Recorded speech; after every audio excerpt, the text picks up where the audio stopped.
Situ irren kabsawotam bilisumma ujitin dubom sitam bilisumma ujitin dubom sitam sagale tumkur pamota undam bekir chitu sena selaodam harawam si jari mana apa gadam harawam si jari mana apa gadam.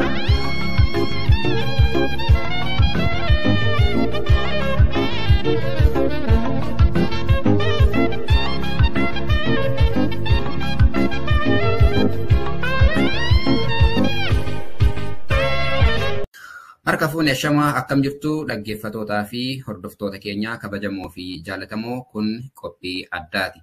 Qophii addaa har'aa keessatti keessummaa tokko isiniif qabadhee dhiyaadheen jira. Qindeessaa fi gorsaa hojii adda bilisummaa Oromoo kan biyya ambaa Jaal Dr. Shuggut Galataati. Jaal Dr. Shuggut baga nagaan dhufte.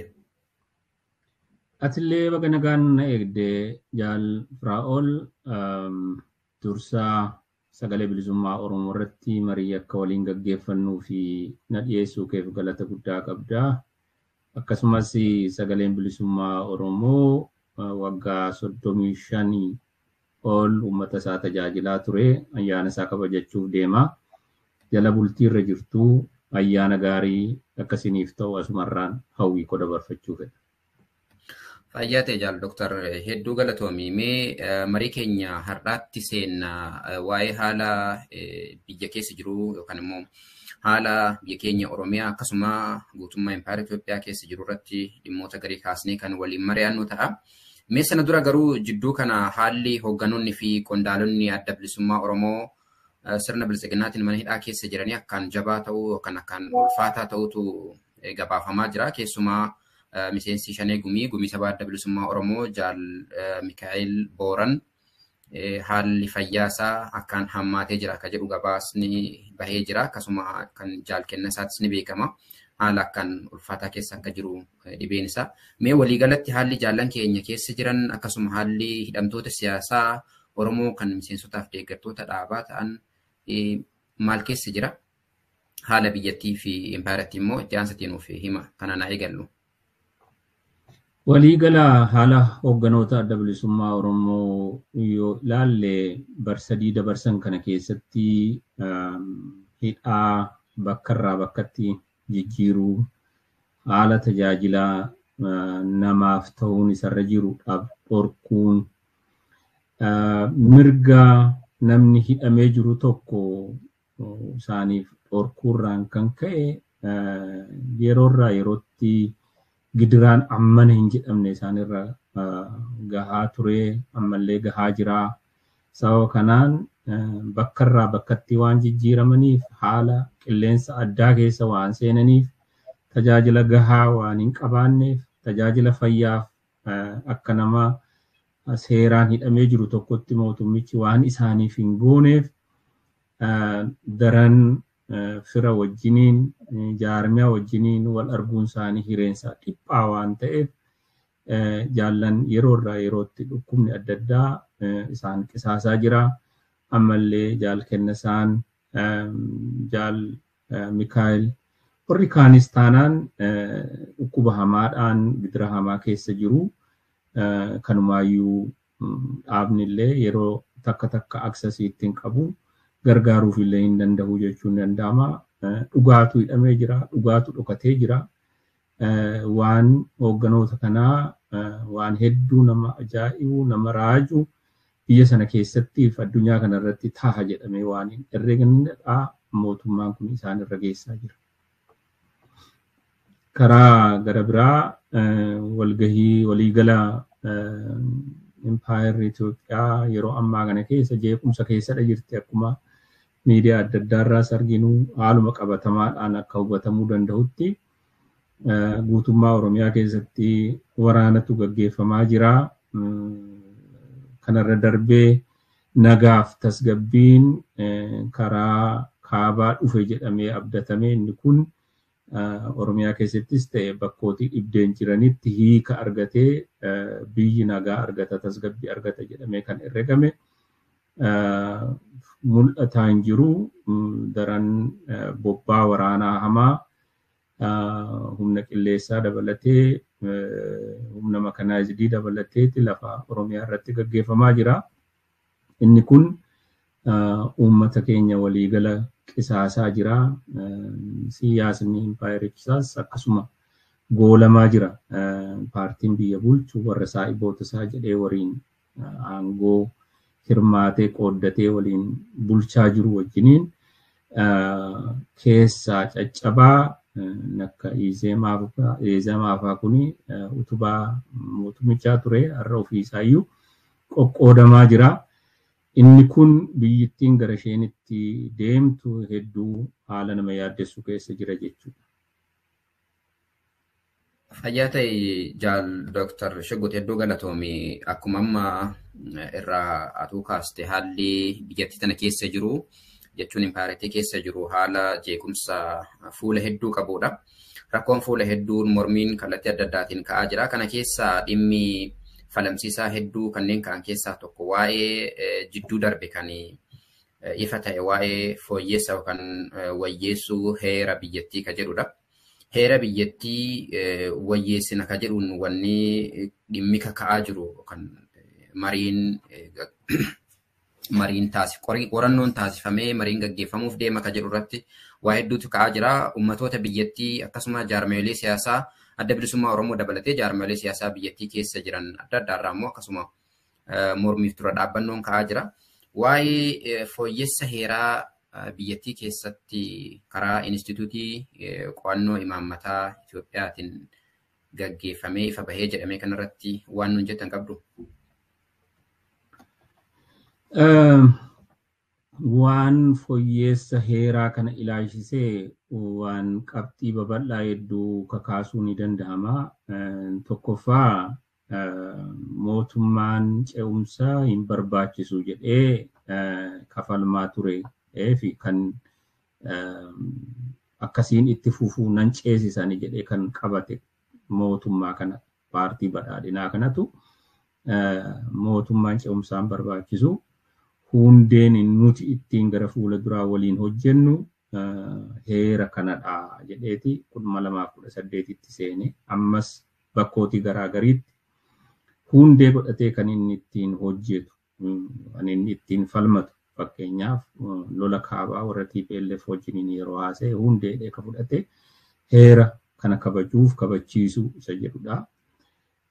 Kan waraana bilisummaa Oromoo wajjiniin jedheera detail waan irraa beeknu hin qabnu garuu hundeen aangoo koo heera kanadha jedhee jira. Heera kanadha jedheetti amanee heera kana gaggeessa argee ta'e heerri kun akkaataatti fooyya'uuf akkaataatti jijjiiramu heera sana keessa taa'ee jira jechuudha. Amma kan inni ittiin deemaa jiru waan nama dhibu isa ofiisaa itti amanu deebi'ee ofiisaa faallessa. Heera sana keessatti akkaataan itti fooyya'u akka amma poolisii Study Institute yookiin immoo qormaata imaammataa Institute qormaata imaammataarraa kan qaamni tokko as maddisiisu ta'uun irra hin turre boqonnaa 400 keessatti natti fakkaata kaawwata 400 keessatti natti fakkaata kan taa'ee jiru akkaataatti heerri fooyya'u ni qaba. Heerichi sun fooyya'ee jiruurra ooluun isarra jiru kan lafa taa'eeru sana kan hordofee jiru miti jecha. Ergee isarraa jal'atee Policy Study Institute'n kan inni dhiyeesse immoo waan har'a polarized ta'ee gamaa gamana nama dhaabee jiru ilaalchiseeti gara duubatti kan deebisu hawwu fakkaata. Ijoo ka ta'an waa'ee sabaaf sablammii waa'iin aangoon biyya sanaa eenyurraa madda isa jedhu ilaalchisee kan irratti fookasii godhe kan mirga sabaaf sablammii mirga waloo irratti fookasii godhe waan kontroversii qabu waan magaalaa Finfinnee ilaalee kan isarratti xiyyeeffate inni kun waan leellistoonni sirna Haile Sillaasee sirna Minilik yookiin sirna Unitary Itoophiyaa isa jedhu waan godhanii sanaaf kan akeekkate fakkaata. Kanaaf faallaa seenaati gara hamaatti biyyittii waan oofudha kan kana nama jechisiisu. Heerri 1995 raggaheessuun qabsoo sabaaf sablammootaa bara dheeraarraan kan dhufe. Jalqabaaf nuti sabaaf sablammiin biyya Itoophiyaa keessaa jedhanii kan heera akka kanaatti lafa kaawwatani. Sana dura ka jiru heerri tokko kan inni seensa isaarrattidha. Waa hedduu kan inni of keessaa ibsu. Heerri bara Haile Sillaasee anatu heera siniif kennee jedha uummata Itoophiyaa. Heera kana siniif kennuuf labsee jedhan 1931. Heerri 1987 kan dargiin baase heera sana kan inni handhuura godhate hojjetoota Itoophiyaa Workers Peoples of Ethiopia jedha. Isaaniin handhuura godhateeti baase. Deemsa sooshaalizimii galma isaa godhateeti baase. Kanaaf inni ammaa kuni seensa isaa irratti rakkoo qabaa. Waa'ee keewwata 39 irratti rakkoo qabaa.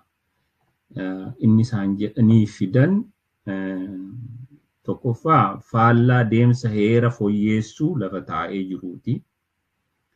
Lammaffaa duubatti deebisuu deemsa siyaasa impaayera Itoophiyaa waan ta'eef balaa guddaa qaba jechuun ni danda'ama. Dr. waa'ee hedduu waan instituutiin kun akka qorannooti jedhee kaase keessaa waa hedduu kaasuun ni danda'ama. Akka cuunfatti waan inni kakaasisinuma irraa turtanii jirtu. Mee tokko tokkoon yaaduma isaatti seenanii ilaaluudhaaf irra caalatti akka dhaggeeffattoonni fi daawwattoonni hubataniifan irra deebi'ee sin gaafadha. Wanneen achi keessatti ka'an keessaa yookaan qabxiilee achi keessatti ijoo jedhamanii qorannoo kanaan guutummaa biyyattii keessatti qorannoo tooftaa adda addaatiin taasisne booda qo'annoo taasisne booda irra geenyee jira akka jedhan qabxiilee isaan kakaasan keessaa mee garii irra deebinee ilaalla jechuufan jedhe. Tokkoffaa heerumti kunuu jijjiiramuun ni barbaachisa moo hin barbaachisuu ka jedhu. Inni kan biraa akkaataatti heerri kun keeyyatoonni heera kanaa itti jijjiiraman keeyyatoota muraasa irratti xiyyeeffatanii jechuudha. Inni kan biraa asxaa yookaan emblems afaan Ingiliziitiin jedhamu sana asxaa biyyoolessaa kan ammaan tana biyyattiin yookaan impaayeratiin itti fayyadamaa jirtu. Inni kaan waa'ee sirna federaalizimii yookaan sirna bulchiinsa federaalawaa kan jaarmaya yookaan ijaarsa naannolee ittiin walitti qabatu mirga afaan fayyadama afaanii afaan Amaaratiin ala afaaniin kanneen biroo afaan federaalaa gochuu kan ilaallatudha. Paartilee siyaasaa sabummaadhaan ijaaruu hin barbaachisa moo hin barbaachisuu kun dhabamuu qaba moo itti fufuu qaba yookaan warreen maqaa sabummaatiin ijaaraman dhoowwamuu qabu moo itti fufuu qaba. Keeyyata 39 kan mirga hiree ofii murteeffannaa hanga fottooqootti jedhu kanneen ilaallataa jechuudha. Waa'een Finfinnee fi kanneen biroos akkasuma. Dura dursoo gara dhimma qabxii ijoo isaatti deebine erga heerri biyyattii ragga'ee heera gubbaarratti inni jalqaba qabxiin isaan kaasan nuti saboonni sablammoonni fi ummatoonni biyya kanaa jedhanii sababoota heera kana raggaasuun barbaachiseef erga seensa isaarra kaa'anii raggaasanii maayii akkuma isinuu reeftuudhaan xumura heera kanarratti immoo qaamni fi akkaataan itti heerri kun jijjiiramuu yookaan wayyeeffamuu danda'u jedhee erga kaa'ame instituutiin qorannoo kanuma biyya sanaa kun bifa kanaan dhiyeessuun kun isa kana duuba maaltu jira. Lammaffaa qorannoo dhumti jedhame kun Oromiyaa dabalatee naannolee adda addaatti qo'annoon taasifamee parsantii hamma kanaa mormanii jiru, parsantii hamma kanaa deeggaranii jiru. Yookaan dhibbentaa hamma kanaa immoo ani maaltu na dhibe jedhanii jiru jedhanii ka dhiyaate kana jira. Hammam qorannaa dhumti kunuu haala biyyattiin amma keessa jirtuun haala ummatoota biyya sana keessa jiranii bakka bu'aa jechuun danda'ama. Biyyattii bakka hedduu Oromiyaa guutummaatti bifa jechuun danda'amuun keessa deemaniyyuu qorannoo gaggeessuun hin danda'amu. Qorannoon isaan gaggeessina jedhan waan Oromiyaa bakka bu'uu danda'u akkasuma naannolee kanneen biroollee. Gaaffii baay'ee bal'aadha.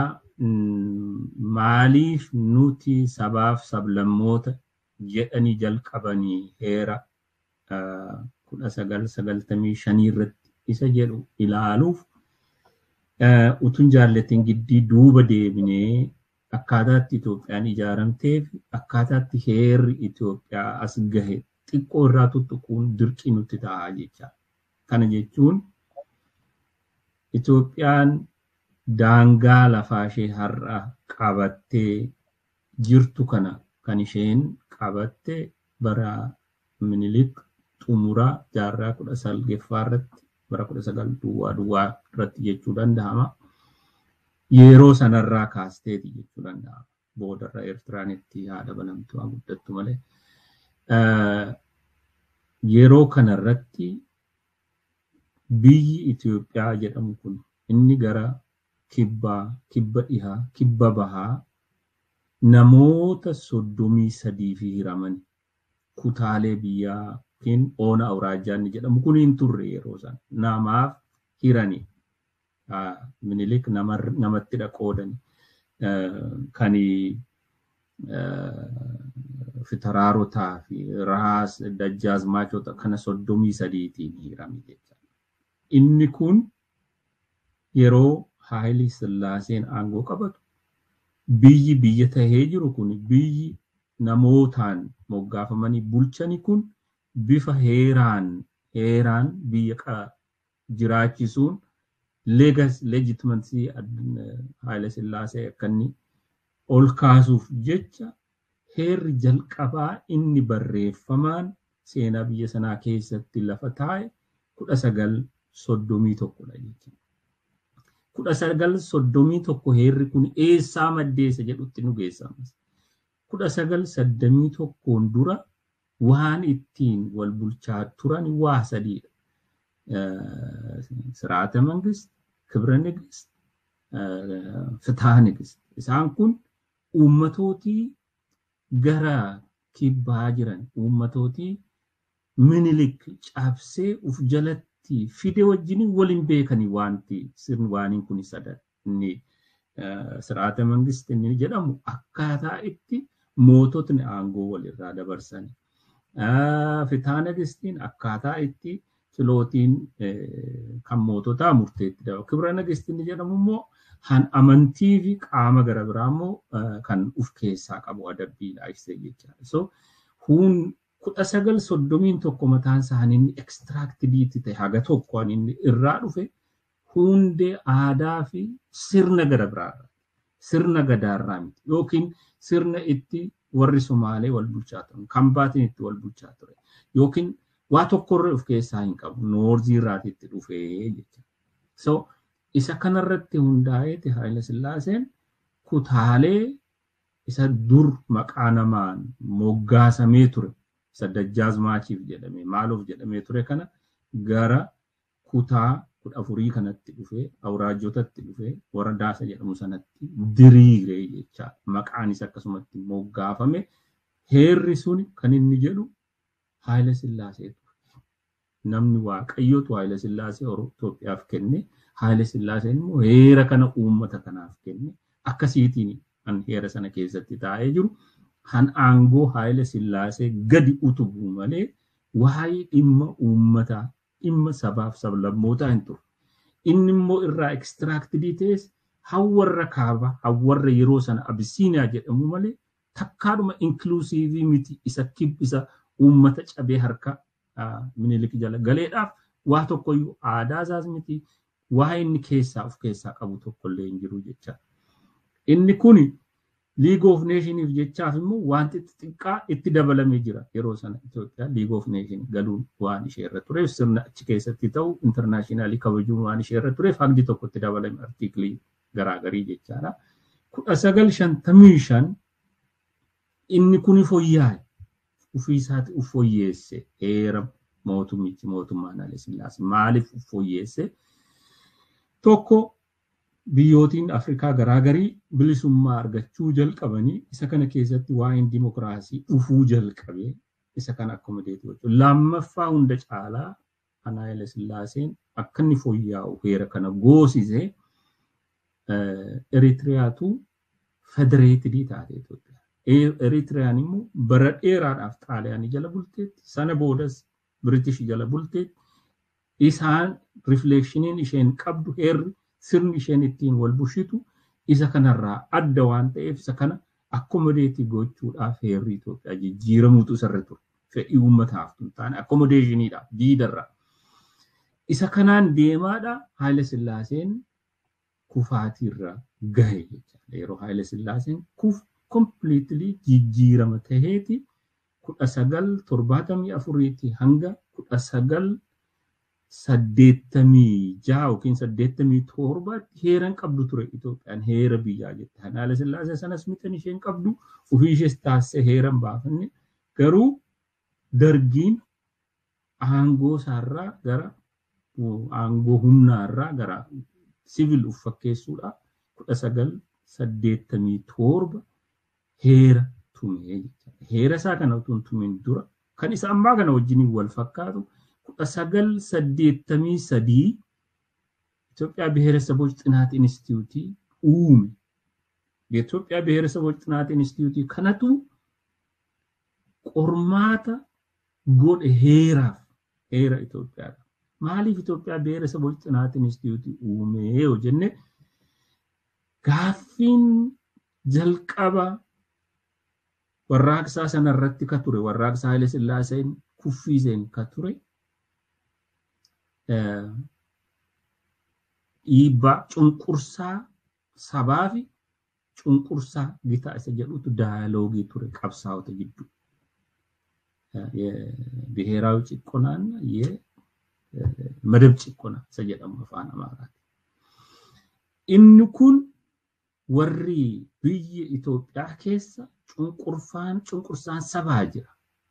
Han gitaa duwwaa miti. Uummanni biyya keessa kana keessa sabaaf sablammiin biyya kana keessa walqixa ilaalamee miti kan inni jiru.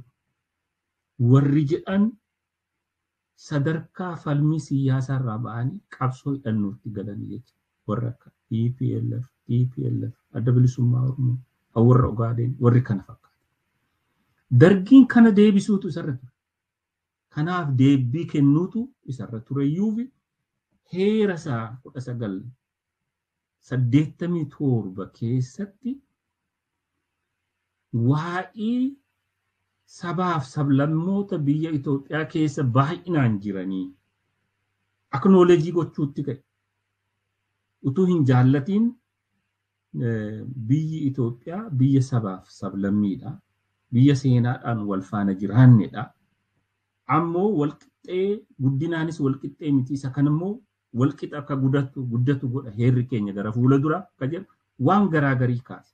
Artiklii sadeeffaa jalatti haa ta'u lammeeffaa bal'inaan kaa'ee jira. Seensa isaarratti immoo tokkummaan sabaaf sablammoota hiree ofii murteeffannaadhaan kabajama jedheeti kaa'e. Inni piraktikaala godhu. Gadi buhee biyya Itoophiyaa kana keessatti regional autonomy kan isaaniin autonomous ta'uun kan isaaniirra jiru jedheeti 5 kaa'e. Eritrea, Tigray, Dirreedawaa, Asab isaan kan akka isaan autonomous ta'anii haa ta'uuti biyyoon bakkooti warra kaan bakka meeqatti baay'isee hire jechaadha. So inni kunuu hambisuu hin dandeenye deemsi amma kana garuu isuma kanayyuu moggaasee lafa kaa'e malee dimokiraatawaa ta'ee warri regional autonomous ta'anii kun asab akka sabummaa isaatti of bulchuu hin dandeenye.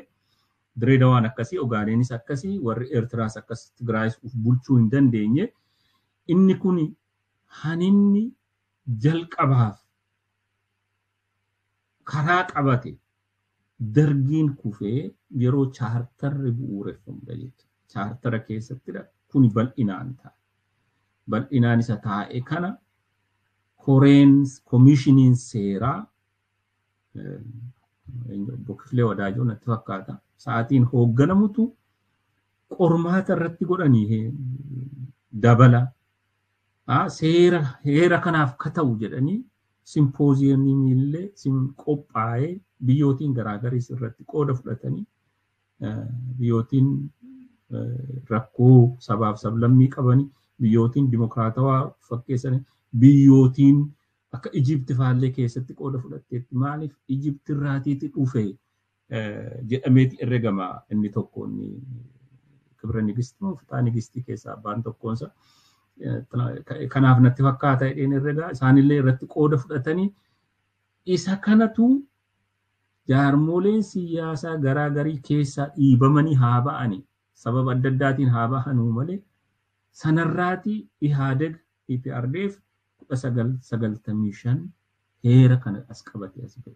Aninni inyaa jedhanii lafa kaan nuti sabaaf lammoota jedhanii kan lafa kaan deemsa siyaasaa deemsa jiraachuu biyya Itoophiyaa wajjiniin ka dhufe kana dhabamsiisuun dhimmaandiin amma jiru warri sabaaf sablammii uummataaf dhaabatani kuni caalaatti dimokiraatawaa ta'uutu irra jira caalaatti mirgi kabajamuutu irra jira warri duubatti deebisuu barbaadani isa kana waan sabaaf sablammii keessaa bahuutu sarra jira polarized taatee jirti amma biyyattiin gama lamaan kanatti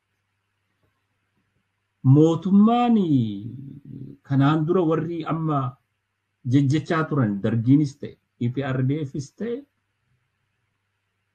principally a sort of holding together walitti qabanii jiraachisu han Itoophiyaan itti deemaa jirtu amma biyya Ameerikaa coming together jira federal system wal jaallatanii ofii isaanii dhufanii ijaaran inni kaan immoo holding together ni jedhamu dhibeen kun akka gargar isaanii caccabsine akka gargar hin baane kan yeroorraa yerootti suphamaa deemu isa suphamaa adeemu kana dhibbarraa dhibbatti doomineetii gochuutu narra jira jedhe namni balleessuuf tattaafatu yeroo fakkaata malee Itoophiyaa balleessuudhaaf ka deemudha irraa kan hafe kun gaaffiin amma inni isaan itti deemani karaarraa maqanii jechuu barbaadeni silas jalqaba irratti tuqeen jira akkatti heericha fooyya'urraa maqanii ilaali waan wal faalleessu heera kanaan aangoo isaanii justify godhatu tokko ammoo deebisanii akkitti heerri kun fooyya'uun isarra jirurraa maqanii policy study institute kun credible kan hin taane scientifical kan hin taane qormaatiin inni godhan scientifical illee miti kana fidanii publicitti dhiyeessuun yeroo ammaa kana immoo keessumaa cidiitti abidda kaawuu fakkaata qabsoon ummatootii waan duubatti jedhu nu takkaa hin herregu kanaadhaaf balaa qaba duubarraa qabateeti jira isa kana duubatti deebisuun hedduu rakkisaa ta'a biyya Itoophiyaaf ka jedhuun qaban. Hedduu galatooma Dr. Akka keeyyata heerichaa 105 irratti waa'ee akkaataatti heerri kun wayyaa'uu danda'u kan fooyya'uu danda'u nu seeran ka heeran kaa'ee jira. Qaamumti mootummaan imaammata akka wayyeessuuf dhimma imaammataa irratti qorannoo akka gaggeessuuf bobbaafate yookaan ramadate instituutiin qorannoo imaammataa ka Itoophiyaa qaama mootummaati. Heeruma kanaan seera fi tartiibuma heera kanarra jiruun kan dhaabbileen mootummaa ka dhaabbatanii qaama mootummaatiin qorannoon bifa kanaa yogguu dhiyaatu dugda duuba isaa maaltu jira dhiibbaa maaltu jira akeeka maalitu jira isa jedhu san akka ittiin dabaltan barbaadetananii gaafii isinii kaaseera. Xumura irratti akeekni karaarraa jal'asanii kana gochuuf tattaafachuun akeeka sirna durii sanatti Itoophiyaa deebisuuf tattaafatu. Waa gara biraas miti waa dhokataas miti. Akeeka mirga waloo mirga sabaaf sablammii Itoophiyaan qaban duubatti deebisanii waan ishee akka kutaadhaan akka Dargiin yookiin Haayile Sillaaseen itti bulchaa ture sanatti duubatti deebisuuf tattaafatu. Inni kun hedduu rakkisaadhaan garmalee dhiibbaa hin taanetti seenaa jiru. Warri Gaanaa, biyyi Gaanaa, jecha Gaanaatu jira. Warri Gaanaa biyya Afrikaa kana keessa xiqqoo dimokiraatawaa taatee akka jirtu yeroo ammaa kana keessatti relatively biyya Gaanaa. Warri Gaanaa maal jedhu aangoon akka buphaa yookiin hanqaaquuti harka keerratti. Yoo garmaleetti cafaqxe hanqaaquun sun si harkatti cabaa. Yoommoo bal'iste sirraa lafatti kufeeti edar caccabaa jechaadha. Sirraa caccabaa yookiin immoo situ caccabsa. Amma aangoo dhuunfatee jirutu piipiin hundasaa ofii koo raawwadhee ofii koo fixeen bakkaan gahaa jedhee waan fiigaa jiru isa harkatti waan dhoowwu natti fakkaata. Isa harkattis dho'a biyyittis rakkina rabu. Fayyataa Dr. Mee xumura irratti akkuma kaase waa'ee fooyyessa seeraa kana qabxiileen hedduun kaka'anii jiru waan dhimma ummatoonni saboonni fi sablammoonni biyya sana keessaa kan wareegama waggoota dheeraadhaaf kan wareegama qaalii itti baasan har'allee kan wareegama itti baasaa jiran addatti immoo ummanni Oromoo kan barootaaf qabsoo gaggeessee fi ammallee gaggeessaa jiruun ilmaan isaa hedduutti gabbare mirgi hiree murteeffannaa waa'een ijaarsa biyyaa waa'een afaanii fi wanneen kanneen achirratti akkuma salphaatti akkuma qorannoo irra keessaa gaggeeffamuun akka jijjiiramutti dhiyaachuun kun adda bilisummaa Oromoo dabalatee jaarmoleen siyaasaa adda addaa kan gurmuu kookas yookaan gamtaa dhaabbilee mormitootaa keessa jiran tibbana ejjennoo isaanii ibsatanii jiru. Mee walumaa galatti waa'ee kanarratti ejjennaan adda bilisummaa Oromoo maalidha isa jiru dhaggeeffattoota keenyaa fi nuuf ibsaa itti baha ibsa kookasii kan tibba dabreetti illee asumaan nuuf kaasa. Akka adda bilisummaa Oromootti adda bilisummaa Oromoo hundeen kaayyoon inni irratti hundaa'es uureffamee barmeeqatti qabsaa'ee adda nagahaayyuu hiree ofiin murteeffannaa uummata Oromoo fiixaan baasu.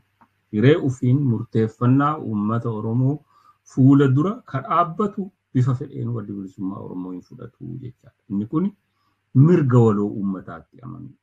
An keenyarrayyuu darbine hireen murteeffannaa uummata keenyaa kan inni dhugoomuu fi walabummaa bilisummaan dhugaa kan inni kabajamu sabaaf sablammootiin biraallee mirga akka kanaa guutuu yoo qabaatanidha jedhee amana adda bilisummaa Oromoo. Kanaaf kanarratti dhaabbii daddaaqamaa hin qabu.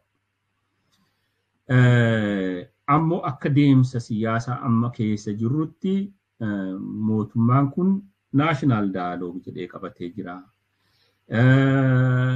Jaarmoleen non governmental organizationii ta'an hedduun isaanii fakkeenyaaf akka Distinii Itoophiyaan fuudhee naashinaal daayaloogii faasiliteetii godhee akka jaarmoleen siyaasaa waliin mari'atan ishuu booruu akka isaan taabuleetii godhatan irratti fa'aa warri gargaaraa turanii jiru. Isa kana jabeessuu mannaa isa kana hundeesaa akka amanamaa ta'ee akka uummanni fudhatutti akka jaarmoleen siyaasaas bal'inaan irratti dibeetii godhatanitti naashinaal daayaloogii kana sirna qabsiisuu manna karaa cinaa kana fidachuun dogoggora siyaasaa aangoo waanyoo aangoof ka'e ta'uusaatti argisiisa adda bilisummaa Oromoo mootummaan kana gochuunsaa dogoggora siyaasaa. Dogoggora siyaasaa kana fakkaatu waan mas dhiyootti ka'ee siif gaafa mootummaa ce'umsaa bulchiinsi naannoo gara 14 turan. Sana keessaa tokko Sidaamaa, Walaayittaa, Guraagee turan. Isaan kana abbaandanii gochuu TPLFitu dhiiga ijoolleen Sidaamaa mirga of bulchiisuuf bulchiinsa naannoo Sidaamaa uumuuf barootii darban kana keessa dhangala'e akka inni mudatu godhe.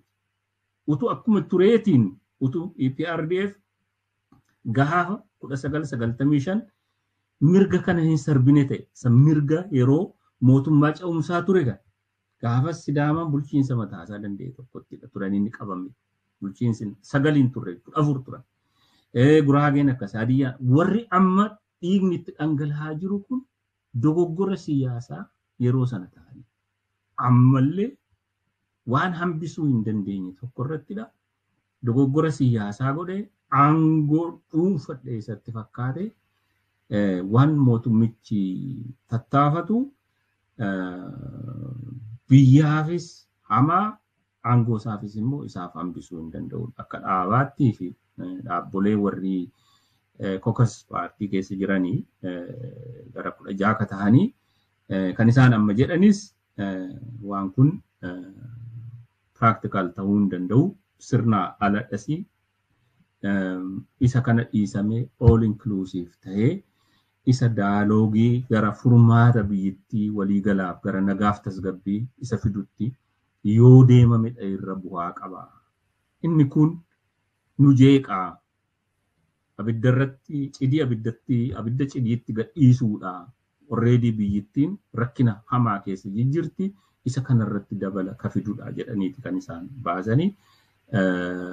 Mootummichi yoo gurra qabaateef yoo ija qabaateetti amanatee kana qalbeeffatee jiruu sirnaa ala raawwachuurra daandii dorgommii siyaasaatti deebi'ee mirga uummataa kabajuuf tattaafachuutu sirra jira. Jaal Dooktar marii keenya gara xumuraarra jirra. Yeroo adda addaatti yeroo muddamni siyaasaa biyyattii keessa jiru hammaatu mootummaan waan fedhiin uummatootaa kabajuudhaaf dhaggeeffachuudhaaf waan gurra laateef waan fakkeessu yeroo darbe yeroo hedduu irra deddeebiidhaan ni daawwatama. Mariin biyyoolessaa kan amma kaastan fakkeenya tokko jechuun ni danda'ama. Karaa miidiyaalee adda addaatiin yeroo dheeraadhaaf irraa dubbatamaa ture. Haa ta'u hunda hin hirmaachisnee bifa qaamolee hunda hirmaachisuu fi furmaata amansiisaaf waaraa fiduu danda'u tokkoon haa ta'u ka jedhu adda bilisummaa Oromoo jaarmayooleen siyaasaa adda addaas uummannis waliigalatti gaafataa turanii sana fudhachuu hin dandeenye. Isuma sana immoo milkeessuu hin dandeenye sana dhiisee dhuunfaadhaan immoo yaalii adda addaa gochuutu jira. Lafa jalaan immoo hidhaa fi dararaan ammallee hammaatee jira. Isuma miseensotaaf hoogganoota adda bilisummaa Oromoorra ummata keenya bifa waliigalaatiin irra gahaa jiru immoo akka fakkeenyatti kaasuu ni dandeenya jecha. Mariin akkuma kaabatti ta'ee waraana bilisummaa Oromoo waliin haa ta'u jedhamee yeroo mootummaa Ameerikaa dabalatee gamtaa Afrikaa dabalatee qaamolee adda addaatiin dhiibban wata irratti taasifamu akkasuma akkuma hundi kan keenya iyyuu miidiyaarra daawwataa turre hammatee tokko mariin taasifamee milkoofnee marsaa lammaffaan eegamaa ture yookaan odeeffamaa ture sunis hin jiru jedhame immoo kalee malee dheengaddaa labsamaa jira yookaan odeessamaa jira.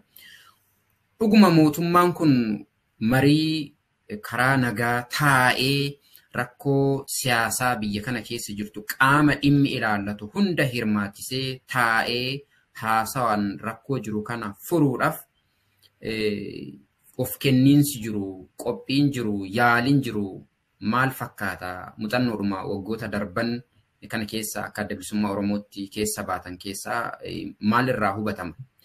Yoo kun hin jirre hoo furmaanni gara fuula duraatti biyyattii fi uummatoota keessumaa kan akka saba Oromoo gidiraa akkan suukaneessa argaa jiruuf furmaanni jiru hoo maalidha jettu?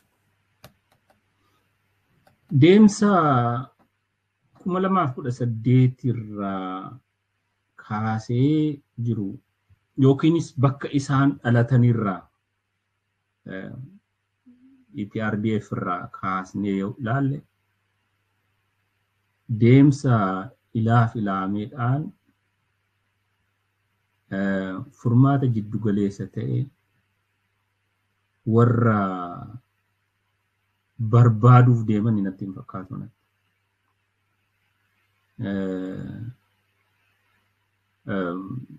Bofti bugee ta'uu hin danda'u. Kan mul'ates kanuma warri PRDF keessaa as bahani kunis waan sirna dimookiraasii gadi dhaabuu utuu hin taane abbaa irrummaa isaaniitti dhugoomsanii barootii darbanii kana keessatti. kanatus gara waraanaatti walii isaanii gidduutti isaanii geesse inni mootummaa federaalaa hoogganus inni bulchiinsa naannoo Tigraay hoogganus warruma EPRDF turani. So walii abboomamuu dadhabuu isaaniitti kiraayisii amma sanaa uummataaf biyya sanarraa geessisan.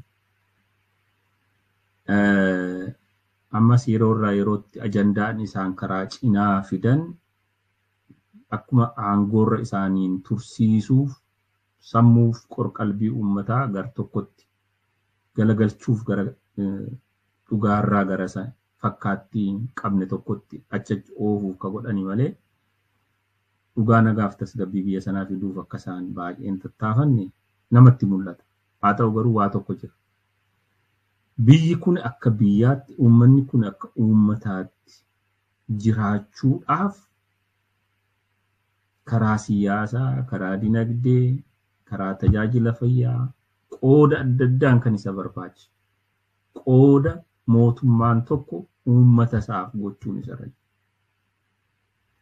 Hagam gochuu danda'a akka amma deemu kanatti mootummaan kun. Jedhu yeroo uf gaafannu mootummaan kun ummata biyya sana ummatootii biyya sana keessa jiran akka mootummaatti waan raanii godhu sana manteen godhee turuudhaaf baay'ee isatti ulfaata. Kanarra kan inni aanuu danda'u daandii tokkittiin duwwaa daandiin tokkittiin jiru sun karaa dimokiraatawaa ta'eetiin humnoota isa falmaniif gaaffii uummataa caqasuudha jenneera. Inni kun har'a ta'a booru ta'a moo gaafa utumayyuu kana hin godhiin akka buphaa sanaa harka isaatti cabdi buphaan sun tun jabeeffatee itti waan jedhu isa hin beeku. Garuu akka jaarmiyaa siyaasaatti akka adda bilisummaa Oromootti qabsoo keenya akkatti amannutti oofna at the same time nagaa biyya sanaaf nagaa ummatootii sanaaf haa ta'u inni eerra isa kana international community itti dubbanna isa kanaafidha akkasitti dhiyeessama malee akka mootummaa biyya bulchuutti amantaan guddaan jijjiirama guddaa inni fidee all inclusive ka ta'e kan hunda hirmaachise kan hunda ammachiise kan dorgommii mo'ii yaadaa irratti mul'ata yaadaa irratti kan hundaa'e nama keessaa jaarmolee keessaa cuunfee baasee biyyaaf godha ka jedhu carraansaa yeroo baay'ee daddarbeera 2018 irrattis kanan goone koronaa irraa gara filmaatatti yeroo galuus kan hin goone waraana irraa dee tokko fixee ammaddee gara biraa waraanatti fufuurra silaa waraana isaan kana hunda dhaabee furmaata gaarii barbaaddachuutu sarra ture. Inni kun baay'ee nama abdachiisa jechaa miti garuu dirqii biyya bulchuun salphaa waan hin taaneef gaaffii ummatichi karaa siyaasaa dinagdee tajaajila hawaasummaa toora hundaan barbaadu sana deebisuuf kufaatiirraa of oolchuuf biyya badiisarraa oolchuuf gochuu qabaa jenneetidha akka tokkotti isattu appiiliidha goona goote siif wayyaa jenne kanu. Tole jaal Dooktar akka gorsaa adda bilisummaa hojiilee qindeessaa fi gorsaa hojii adda bilisummaa Oromoo kan biyya ambaatti akkasuma haala waliigalaa miseensotaa fi deeggartoota dhaabaaf dhaggeeffatoota keenyaaf waliigalatti uummataaf dhaamsi dabarsitan yoo jiraate hiree maayin isiniif laadha. Kanumaan sagantaa keenya guduunfina. Fayyaa ta'e galatoomii waliigala waanuma gabaabaan jedha. Haalli yeroo amma nuti keessa jirru haala hedduu yaaddessaadha. Didhaan qabsoo bilisummaa Oromoo irratti har'a mul'ataa jiran yoo irra aanuu baanne bar dheeraa ka duubatti nu deebisan kan dhaloota keenya akka hin taane gochuu danda'udha. Kanaaf dhaloonni amma jiru mirga isaa kabachiisuuf mirga sabaaf sablammii isa faana jirus kabajee waliin deemuuf qabsoo isaa tokkummaadhaan bifa bilchaataa ta'eetiin hubii gaariidhaan wal faana dhaabachuun akka sarra jiru daran humnootii bilisummaa Oromoo falmanii faana akka gurmuu tokkotti dhaabatee falmachuun akka sarri jiruun waamicha godhaa. Akka dhaabaatti immoo dhaabni adda bilisummaa Oromoo yeroo irraa yerootti kallattii hojii inni kaa'u hordofuudhaan jiruu irratti hiikuu irratti miseensi isaa deeggaraansaa uummanni akka inni faana bu'uun waamicha godhaa. Fayyaanaa ta'e galatoo. Tole jaal Dr. Shuggut Galataa yaada nuuf laattaniif maqaa dhaggeeffatootaa fi hordoftoota keenyaatiin ammallee irra deebinee hedduu isin galateeffannaa. Fayyaa ta'a.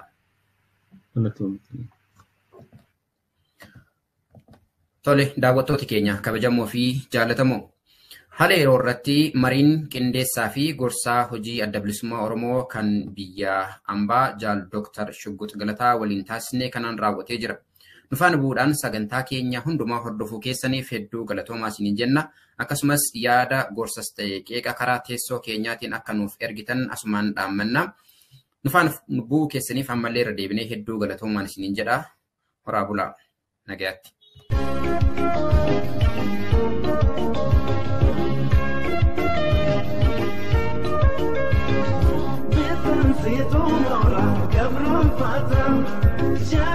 Itu irren kamsa wota dili summa ujitin dubom sita dili summa ujitin dubom sita sagale tongur pa bota undam bekir chitu sena sera